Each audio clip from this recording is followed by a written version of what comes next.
नमस्कार, मैं सूरज शर्मा और आप देख रहे हैं देश का तेजी से बढ़ता digital news channel JDP news. JDP news के खास कार्यक्रम खास बातचीत को लेकर आज हम मौजूद हैं जयपुर में। साथियों, जयपुर एक ऐसी हॉट सीट बन चुकी है जिसमें दोनों ही पार्टियों के बड़े नेताओं ने रैली की है। विधानसभा चुनाव के टाइम प्रधानमंत्री की रैली थी, उसके बाद फिर प्रधानमंत्री की रैली थी। अभी पिछले दिनों राहुल गांधी, प्रियंका गांधी, सोनिया गांधी, साथ ही बड़े नेताओं की रैली थी। अभी कल मंजू शर्मा के समर्थन में अमित शाह ने जयपुर में रैली की। ऐसे ऐसे धीरे धीरे राजनीतिक सरगर्मियां तेज होती जा रही है। अब जैसे जैसे चुनाव नज़दीक है, नेताओं की रैलियां और सभाएं बढ़ती जा रही है। भाजपा और कांग्रेस के साथ साथ निर्दलीय और अन्य तीसरी पार्टी के कई प्रत्याशी मैदान में है। हमारे साथ भी एक ऐसे ही मेहमान जुड़े हैं जो कि भीम ट्राइबल कांग्रेस पार्टी से जयपुर शहर और जयपुर ग्रामीण से प्रत्याशी है। आइए इनसे करते हैं कुछ खास बातचीत। तो सर, सबसे पहले तो आपका स्वागत है जेडीपी न्यूज़। धन्यवाद। आपसे मेरा पहला सवाल रहेगा कि पिछले दिनों भी आपने विधानसभा चुनाव लड़ा था, जो कि निर्दलीय लड़ा था, क्या कारण रहा? लड़ना तो मैं पार्टी से ही चाहता था। मैंने पार्टी से टिकट मांगा था, मगर पार्टी ने मेरे को टिकट दिया नहीं, तो मैं फिर निर्दलीय लड़ने के लिए मजबूर हो गया, क्योंकि मेरे काम इतने थे। जनता चाहती थी कि मैं इलेक्शन लड़ूँ, तो मैंने निर्दलीय फॉर्म भर के निर्दलीय इलेक्शन लड़ा, तो मुझे बागी करार दे दिया गया। मैंने कोरोना काल में बहुत जनता की सेवा करी थी, और जनता ये चाहती थी कि हमारा जो नेता बने, विधायक बने, वो बिल्कुल सेवाभावी हो। इसका दूसरा कारण ये भी था कि जोटवाड़ा सीट से कोई भी कांग्रेस के पास ऐसा उम्मीदवार नहीं था जो कि इस चुनाव को जीत सके जोटवाड़ा से। और अंत में यही हुआ, उसको चुनाव, जिसको भी टिकट दिया वो चुनाव हारा। और अगर वही टिकट अगर मुझे दिया जाता तो मैं कांग्रेस से ये जोटवाड़ा की सीट जो है ईजी वे में निकाल सकता था, क्योंकि जनता ने मेरा चेहरा, मेरा काम और मेरा व्यवहार सब कुछ देख रखा था, तो मुझे भारी मतों से विजयी कराती। मगर क्या है कि पार्टी का टिकट नहीं होने के कारण मेरे को उन्होंने देखा, भाई ये निर्दलीय हैं, खड़े हुए हैं, तो जीत तो पाएंगे नहीं, तो अपना वोट जो है बेकार क्यों करें। तो जनता की भावना जल्दी से यही रहती है कि कोई ना कोई पार्टी से कोई आदमी होता है, तभी उसको वो जल्द वोट देते हैं। निर्दलीय को वोट देने से पहले 3 दफ़े हर व्यक्ति सोचता है, चाहे वो कितना ही बड़ा नेता हो। यहाँ तक कि पहले जो तिवारी जी जो बीजेपी में थे, तो इतने बड़े पद पर नेता थे, इनको भी केवल 16,000 या ऐसे ही कुछ वोट मिले थे पूरे सामान्य विधानसभा से। तो जो लाखों में जो वोट लाता है, उसको पार्टी से हटते ही वो 16,000 का है। तो कोई बड़ी बात नहीं, निर्दलीय में तो हर व्यक्ति हारता ही है। बस ये है कि उससे आपका चेहरा परिचित हो जाता है, आप परिचित होता है, जनता आपको जानने लग जाती है, और भविष्य में आपको पार्टी टिकट देने के लिए भी मजबूर हो जाती है। तो यही विचार था। मैं जानता था मैं कोई विधायक में जीतने वाला नहीं, ये मुझे भी पता था, पार्टी भी जानती थी, पर उससे अपना मूल्यांकन तो हो गया ना, जनता के सामने अपना परिचय गया, अपन क्या चीज़ है जनता ही जान पाई। तो वो आपने निर्दलीय चुनाव लड़ा, क्या पार्टी ने आपके ऊपर कोई कार्रवाई की? कार्यवाही का मुझे कोई पता नहीं है, मेरे पास ऐसा कोई लेटर नहीं आया कि क्या कार्रवाई की है। पहले टिकट मांगा, उसके बाद आपने क्या लोकसभा में टिकट मांगा? हाँ, लोकसभा में मैंने टिकट मांगा, मतलब सब जगह टिकट मांगता था। तो लोकसभा में मांगने का कारण ये था कि मेरे को विधानसभा में मेरे को निर्दलीय होने के कारण टिकट वोट कम मिले, तो मैंने कोई पार्टी तरह सी, भाई कांग्रेस तो अपन को टिकट दे नहीं रही है, तो ये पार्टी से डायरेक्ट मेरा कॉन्टैक्ट हो गया, और ये बोले साहब आपके पास ब्राह्मण चेहरा तो आप हो ही बड़े। तो इनका 3-4 बार मेरे पास फ़ोन आया, आप हमारी पार्टी से इलेक्शन लड़ो, तो हम आपको सहायता भी देंगे थोड़ी, और हमारे आपके SC के ST के वोट भी आपको मिलेंगे, और ब्राह्मणों के वोट भी आपको मिलेंगे, क्योंकि ब्राह्मणों में आप ऊँचे ऊँचे पदों पर रहे हुए हो ब्राह्मण समाज में, तो आप जयपुर का एक जाना माना ब्राह्मण चेहरा हो, तो हम आपको टिकट देते हैं, आप हमारे टिकट से लड़ो, तो काफ़ी कुछ आपको वोट मिलेंगे और आप जीतने की कगार पर भी पहुंच सकते हो। तो मेरे को भी उनका सुझाव अच्छा लगा, तो मैंने भीम ट्राइबल कांग्रेस पार्टी से टिकट ले लिया और उसी से फॉर्म भर दिया। भाई साहब, ये दोनों सीटों से चुनाव लड़ने का क्या कारण था? दोनों से लड़ने का ये कारण है कि मैंने कोरोना काल में जो सेवा करी वो पूरे जयपुर ज़िले में करी। जहाँ से भी कोई कॉल आता था, मेरे ये परेशानी है, मेरे सैनिटाइज नहीं है, मेरे ये बीमार हो रहा है, मेरे को ऑक्सीजन सिलेंडर नहीं मिल रहा है, मेरे को एडमिट नहीं कर रहे हैं, नहीं, या मेरे पास कोई सूखा राशन नहीं है, खाने का वो नहीं है, तो मैं आटे के कट्टे तक उनके घर पहुँचाता था। या मेरे पास ये दवा नहीं है तो उसकी दवा ला के देना, मेरे यहाँ एक्सपायर हो गया साहब, मेरे कोई ले जाने वाला नहीं है तो वहाँ उसके लिए गाड़ी भेजना या उसके लिए व्यवस्था करना कि साहब उसको मोक्षधाम तक पहुँचाएँ। ये सब काम मैंने पूरे ज़िले में करे थे और भयंकर रूप से करे थे। अपने कार्यालय में मैंने नगर कोरोना सहायता केंद्र के नाम से ऑफिस खोला था। उसमें मैंने डॉक्टर, नर्स और समाज सेवियों की नियुक्ति कर खूब सेवाएं दी थी और साथ ही मैंने सैनिटाइज़र वगैरह, मास्क और सूखा राशन, इसमें आटे के कट्टे, दाल वगैरह, चावल वगैरह, घी, तेल, ये भी लोगों को सप्लाई किया।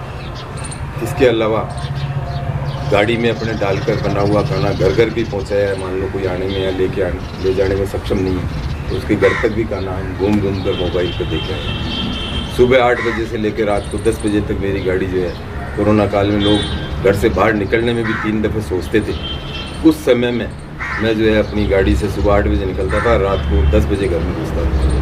और मेरे सभी घर वाले तक मेरे से परेशान थे कि आप जो है हम सबको मारोगे, आप तो मरोगे नहीं मरोगे क्या पता नहीं है, मगर हम सबको ज़रूर बीमार करोगे। तो उन्होंने मुझे बहुत रोका, पर मेरे में क्या है, सेवा भाव करने का कुछ जुनून या जज्बा है। तो जब तक मैं किसी की कुछ सेवा नहीं कर लूँ, दिन में एक बार किसी की मदद नहीं कर दूँ, जब तक मुझे चैन नहीं पड़ता। तो इसलिए मैं सेवा भाव में लगा रहा, यही मेन कारण है। लोकसभा चुनाव में आपके प्रमुख मुद्दे क्या क्या है, और अगर आप सांसद बनते हो तो क्षेत्र के सबसे बड़े 5 मुद्दे कौन से होंगे, कार्य कौन से होंगे? मेरे 5 मुद्दे तो नहीं है, हाल फिलहाल 3-4 मुद्दे मेरी नज़र में हैं, उन पर फोकस करेंगे। उसमें पहला मुद्दा तो यही है कि आजकल जो है संविधान के साथ जो छेड़छाड़ की जा रही है, कभी संविधान में ये अमेंडमेंट कर दो, कभी किसानों को अमेंडमेंट कर दो, नहीं तो संविधान को इस तरह का बनाने की कोशिश की जा रही है कि वो पूंजीपतियों का संविधान हो जाए, उसमें गरीबों का जो है कोई स्थान नहीं रहे। क्वालिटी 2 ही रह जाए, या तो पूंजीपति और या बिल्कुल गरीब। तो जब गरीब होगा तो ना तो वो बेचारा बोल सकेगा, तो वो रोटी के जुगाड़ में ही लगा, उसकी ज़िंदगी निकल जाएगी। तो समाज के बारे में, देश के बारे में, किसी के बारे में सोचने के लायक ही नहीं रहेगा, क्योंकि उसकी आर्थिक स्थिति ऐसी होगी कि वो 2 समय की रोटी में उसकी सारी ज़िंदगी निकल जाएगी। तो पहला मुद्दा तो यही है, तो संविधान के साथ कोई छेड़छाड़ नहीं का है। लोगों को पूरी अभिव्यक्ति का अधिकार जो है, लोगों को बोलने का अधिकार होना चाहिए। कोई भी सरकार जो है उसके विरुद्ध कुछ भी बोलता है कोई व्यक्ति, तो उसके खिलाफ जो है कुछ भी कार्रवाई की जाती है। तो ये बहुत ही गलत तरीका है। अपनी भावना व्यक्त करने का हर व्यक्ति को पूरा अधिकार है। भारत देश स्वतंत्र है, उसका हर नागरिक स्वतंत्र है, उसको अभिव्यक्ति का अधिकार है, स्वतंत्रता है बोलने की, तो उसको बोलने अभिव्यक्ति की स्वतंत्रता दी जाए। तो यही ये तो है पहला काम। इसके अलावा दूसरा है स्वास्थ्य के प्रति। तो स्वास्थ्य पहला सुख निरोगी काया, तो कहावत है ये, तो पहला सुख निरोगी काया है तो आपके पास सब कुछ है। तो निरोगी काया के लिए ये है कि इसका निजीकरण जो हॉस्पिटल का है ये बिल्कुल ख़त्म करना चाहिए, क्योंकि सरकारी हॉस्पिटल ही एक ऐसा हॉस्पिटल है जहाँ ट्रीटमेंट सही होता है। चाहे वो सुविधाएं ज़रूर कम मिलती हैं, पर ट्रीटमेंट वहाँ बढ़िया होता है। इसका कारण यही है कि वो पैसे के लिए काम नहीं करते, तनख्वाह उनको सरकार देती है। वो ट्रीटमेंट अच्छा करेंगे तो वही तनख्वाह मिलेगी, ख़राब करेंगे तो वही तनख्वाह मिलेगी, तो वो बिल्कुल सही काम करेंगे। तो निजी अस्पतालों में क्या होता है कि वो पैसे के लिए काम करते हैं। मालिक जो होता है हॉस्पिटल का, पहले ही जो डॉक्टर नियुक्त करता है उसको कह के रखता है कि तेरे को 80,000 तनख्वाह दे रहा हूँ, तो तेरे को मेरे को 1.5 लाख रुपये कमा के देने, ये टारगेट उसको पहले ही दे देते। तो वो 1.5 लाख रुपये नहीं कमा पाएगा तो उसकी सैलरी नहीं बढ़ेगी। तो इसलिए वो लोगों के स्वास्थ्य के साथ खिलवाड़ करता है और 1.5 लाख कमाने के चक्कर में कम बीमार मरीज को भी ज़्यादा बीमार करके और उससे पैसा वसूली करते हैं। कई जगह तो ऐसा होता है कि इंसान मर गया, उसके बाद भी उसका ट्रीटमेंट चलता रहता है, वेंटिलेटर पे चल रहा था, क्योंकि अस्पताल में बिल बना। तो ये एक बहुत ही गलत तरीका है। इससे जो है लोगों की ज़िंदगी के साथ खिलवाड़ हो रहा है। हर हॉस्पिटल में गवर्नमेंट का एडमिनिस्ट्रेटर लगना चाहिए, चाहे RAS हो, IAS हो, ऐसा एडमिनिस्ट्रेटर लगे जो पूरी नज़र रखे कि साहब हॉस्पिटल में कुछ गड़बड़ तो नहीं हो रही है। और आजकल निजी हॉस्पिटल जो है ये अंग किडनी वगैरह ये वो लोगों के मानव अंग से खिलवाड़ करते हैं, उनको भी निकाल लेते हैं और उसको ऊंचे दामों में विदेश तक में बेचते हैं। तो ये कई स्ट्रगल चल रहे हैं। अभी थोड़े दिनों पहले ही फोर्टिस हॉस्पिटल का मैटर आया था, उसमें ऐसा ही हुआ था। तो किडनी कांड हुआ था, उसमें कई लोगों की किडनी जो है निकाल के अंदर बेचने का काम रैकेट पकड़ में आया था। तो ये काम रुकने चाहिए। तो स्वास्थ्य के प्रति निजी हॉस्पिटलों पे गवर्नमेंट का कंट्रोल हो, ऐसी हमारी डिमांड है। इसके अलावा तीसरा है एजुकेशन का बड़ा मुद्दा। एजुकेशन भी जो है निजीकरण होता जा रहा है, उसका धीरे धीरे सरकारी स्कूलें बंद हो रही हैं, निजीकरण हो रहा है और लोग मनमानी फीस वसूल करते हैं।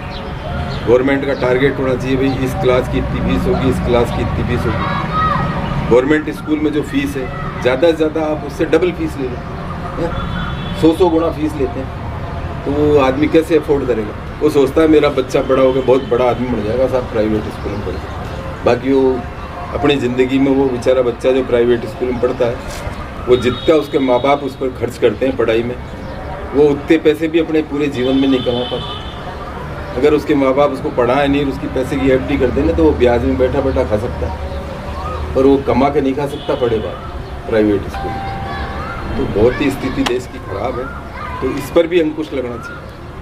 तो एजुकेशन में भी एडमिनिस्ट्रेटर जो है गवर्नमेंट का ही होना चाहिए। और मैं तो कह रहा हूँ ये निजीकरण होना ही नहीं चाहिए। स्कूल शिक्षा और स्वास्थ्य दोनों केवल सरकारी लेवल पे ही हॉस्पिटल होने चाहिए, सरकारी लेवल पे ही स्कूल होना चाहिए और सबको समानता से शिक्षा दी जाए, निःशुल्क दी जाए। नहीं किसी आरक्षण की जरूरत ही नहीं पड़ेगी, सबको पढ़ने का समानता का अधिकार दिया तो दिक्कत ही नहीं है। पढ़ लिख गया तो हर समाज शिक्षित होगा तो कुछ न कुछ करेगा और उसके लेवल के हिसाब से वो पढ़ेगा। तो ये थे हमारे साथ हरिकिशन जी तिवारी, जो कि जयपुर शहर और जयपुर ग्रामीण से लोकसभा चुनावी मैदान में है। इनका कहना है कि अगर ये सांसद बनते हैं तो शिक्षा और स्वास्थ्य इनका प्रमुख मुद्दा होगा।